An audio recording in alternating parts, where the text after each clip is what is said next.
On February 29, 2072, a catastrophic radiation event in the Great Victoria Desert didn't just scorch the Earth, it transformed humans into zombies. This day, known as the Fracture, marked the collapse of civilization.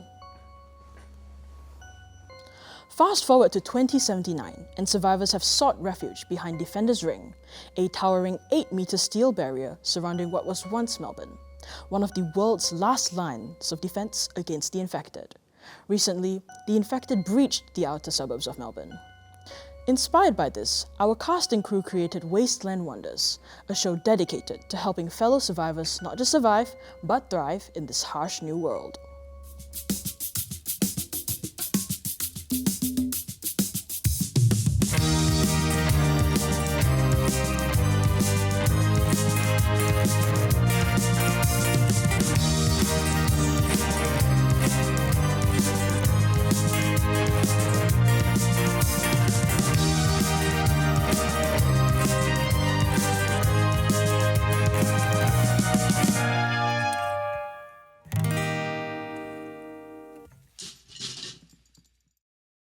Are you tired of unwanted guests in your garden? Well, Doomsday Dirt has just partnered with R. Grimes & Co. to create a revolutionary solution.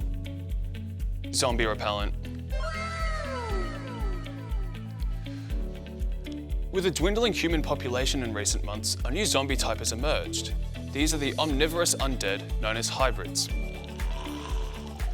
While there isn't a repellent for humans against zombies yet, this zombie repellent made with all natural ingredients is a fantastic way to keep hybrids away from your hard-earned produce. Unbelievable. I know. Its pungent aroma of garlic, strychnine tree seeds, decomposed matter, wisteria pods and more assaults their senses. Zombie repellent, a part of Doomsday Dirt's noble mission to plant the seeds of our survival. Go to www.doomsdaydirt.com to order yours today. Good morning and welcome back to Wasteland Wonders. To all you survivors, both new and old, my name is Sabrina Tan, and today we are here to help you thrive and survive. In today's episode, we are going to look at the foundations of fishing, from rod making, prepping, and of course, cooking. And just last week, I not only had the pleasure of attending Apocalypse Fashion Week, but also scored 2 exclusive interviews with 2 highly coveted designers. Stay tuned to stay alive on Wasteland Wonders.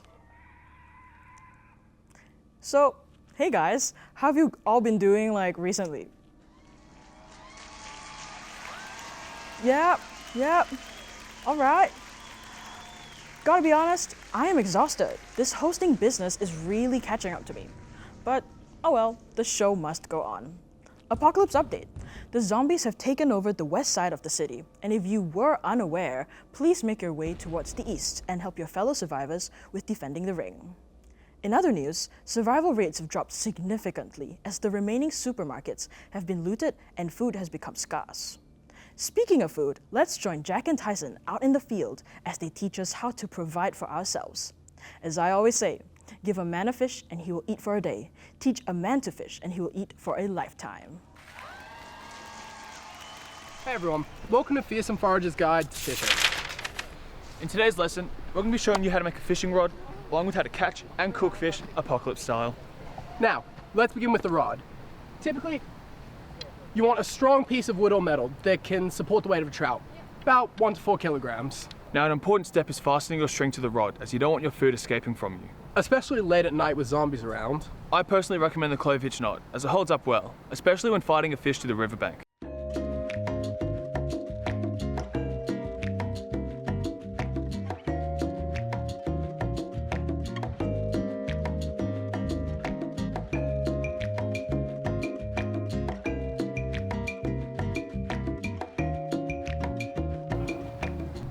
Wow, now that looks just about done.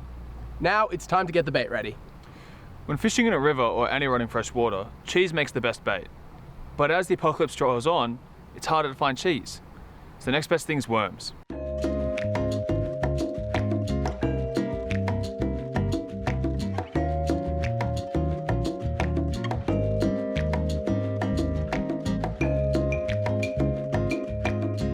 Once your rod's ready, Find a nice section of land near running water, deep enough for trout to fish in, and cast your line. Now, let's get fishing.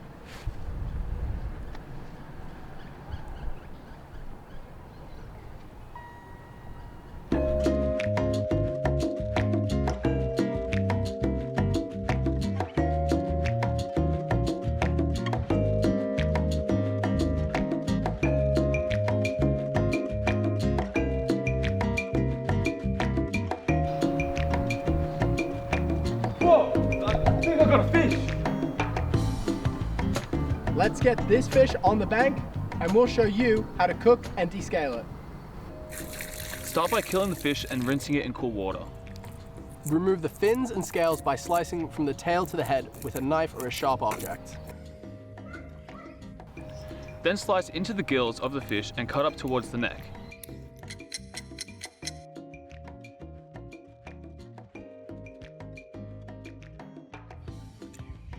Then open up the cut and remove the guts and innards.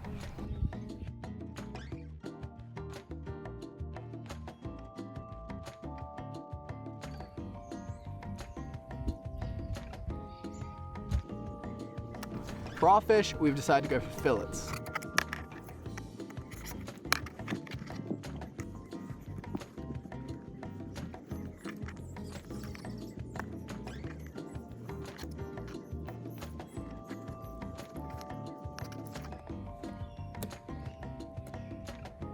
Once the fish has been gutted and descaled, it's time to cook.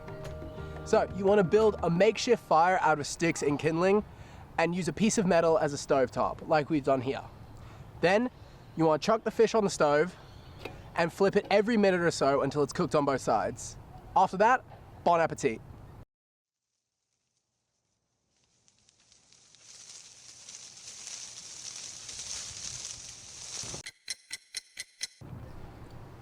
Now, when eating fish, you want to be careful, because sometimes you feel it's going to have bones in them, and then you can choke on that.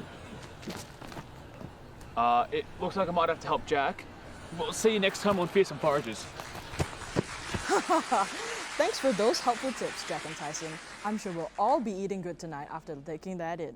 Now, let's go back to a week ago at Apocalypse Fashion Week, where I caught up with Dee Ellie herself, who will be giving us a bit of insight into her personal experience in the apocalypse fashion scene. Please note, this video was recorded before the infamous zombie bite fashion outbreak. Now, we're here at Apocalypse Fashion Week with the breakdancer fashionista extraordinaire, the ever so gorgeous Ellie. Oh, stop. Thank you for having me. Thank you. It's literally our pleasure. So, I have to ask you, how have you been finding Apocalypse Fashion Week? Oh, God. I'm just so honored to be here today. Like, it's sensational. I'm so amazed at all the pieces, and everyone's just put their heart and soul into it. I'm really impressed. Yeah. I know, it's like getting better every year. I know.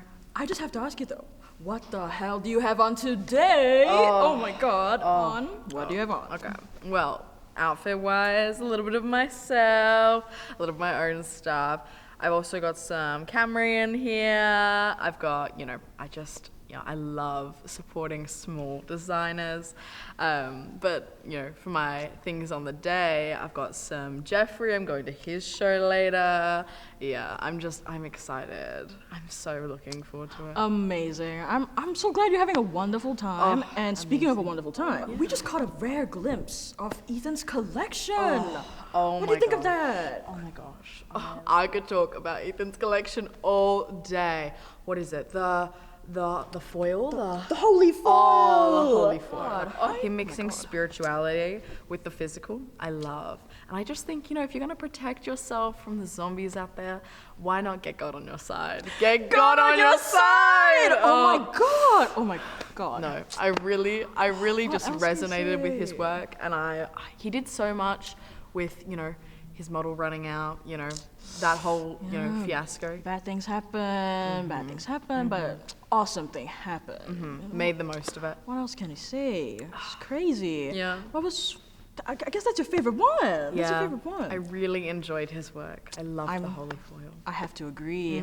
Well, now in terms of seasons, future, what do you have going on in the future? Oh, don't make me spill. Okay. But I I would think to have a show here, I just think it would be my dream, and maybe we'll see one coming. Who knows? But I just think that so many designers inspire me, and hopefully next season you'll see my work out there. I hope. Oh my god! Oh my god! Wow. Dear Ellie, we are all praying for you for a safe recovery, all of us in the studio, and hopefully see some of her breakdancing skills in the future. Well, now let's move on to the fashion icon, Ethan. He is the moment and is currently a giant in Apocalypse Couture. He is a designer who truly understands what it means to stay fabulous in a world that's falling apart. And with luck, we managed to capture the 4 stunning looks he showed off at AFW. Let's look at some of his brand new pieces in this exclusive interview where he and I explored the inspirations and insights behind some of his outfits, as well as his thoughts on the emerging apocalypse fashion scene. Lovely to be here, Sabrina. Thanks for having me. Even though my runway is more of a battlefield these days. It's a battlefield out there, but you're walking through it like a king, or should I say, model.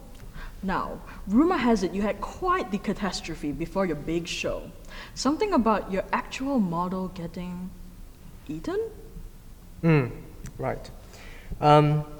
He was doing perfectly in fittings, but then he made the mistake of accidentally taking off the holy foil vest at lunch. So, zombies don't really care if you're runway ready, I guess, or, well, just one bite and you're in the ground.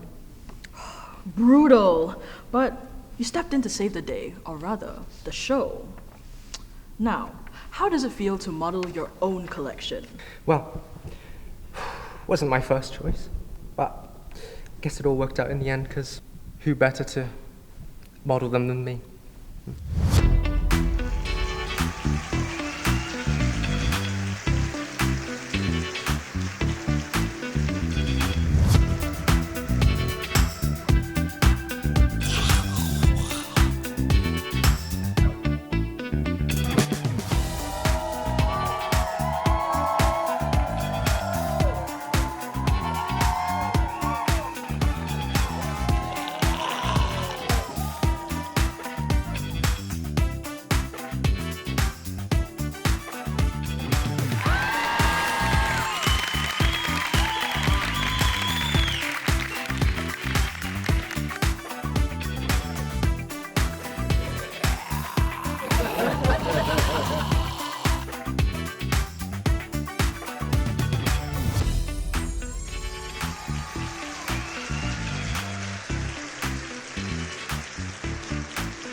Now, let's dive into the genius behind these looks.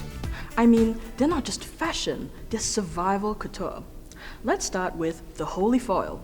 It's bold, it's shiny, but what's the deeper concept? Well, it's supposed to protect you both spiritually and physically, I suppose. And its luminescence really wards off zombies, as well as the sun. So it's a dual purpose, I suppose. I love that. Dual purpose, saving your skin and your soul. Now, the Razzle Dazzle Pinkalicious. That hat was something else. And the collab with Handmaiden Hamish, how did that come about? Well, as we all know, Handmaiden Hamish is an absolute master of both beauty and absolute destruction. So I wanted to collab with him, if you must say, and create something new and exciting. Absolutely. And King of the Undead, I have to say, that crown and freaking combos, it's royalty meets survival chic. What was the inspiration? Well, I think everyone deserves a crown at the end of the day. Brilliant. And lastly, my personal favorite, Big if. Buy one, get one free. It's practical, sure, but also surprisingly stylish for a pink trash bag. But what's the story? Well, it's pink. Diddly and fabulous. Absolutely sensational. And I must add, there's absolutely no chafing. That's a guaranteed. An EC guaranteed. Oh my god, is that... Ah, yes, my old model. What the hell? Oh, Well, as you can see, that definitely didn't go to plan. But you can expect nothing less when living in the apocalypse. Ethan truly is a character and an inspiration. All of us here at the studio hope that zombie bite wasn't too infectious, and he should be back to grace the catwalk with his presence next season, if there is one. Hello and welcome to Lustrous Lures, with me, your host Sabrina. With so much going off the rails these days, being in control can sometimes be the only thing keeping you sane. So join me as we learn how to be the master manipulator and take the reins of both zombies and animals alike. Starting with the fisherman's lure. Now, at close glance, a lure can be mistaken for a simple metal spike, but it actually is so much more. Not only will it help you catch mountains of fish, but it also makes for a handy defense weapon. Now, in order to make a lure such as this, you're going to need a few things. Start by gathering some pipe cleaners or some colorful plastics that can be used to lure in the fish. A sharp metal hook is vital, as fish will catch onto your bait, having been entranced by your exotic lure. Then finally, find some flexible plastic that when moved through the water looks like a living creature. To fasten the lure together, you'll need some thin wire. Make sure to tighten your wire as much as possible, just like Tyson and Jack explained. You definitely don't want your food escaping, especially with zombies around. First, you're going to want to put the hook onto the thin wire. Next, grab some flexible plastic and colorful objects to tie them together with the wire. I find it easiest to twist the wire to get the tightest fit.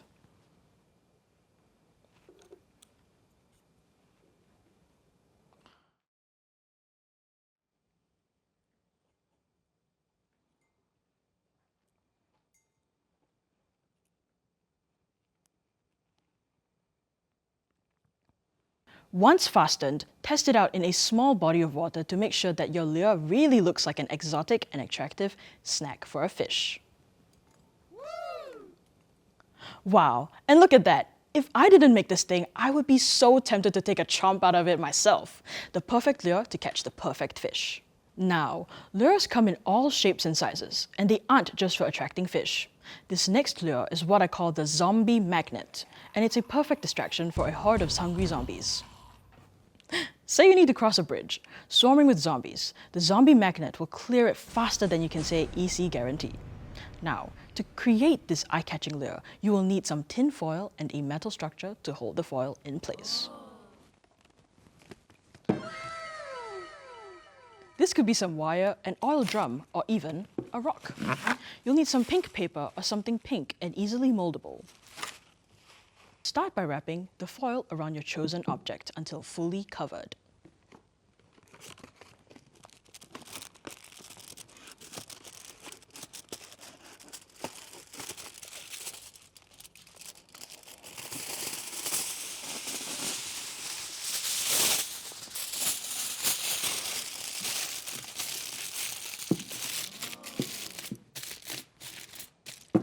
Then using the pink paper, scrunch it into an oval shape and place it at the top of the structure.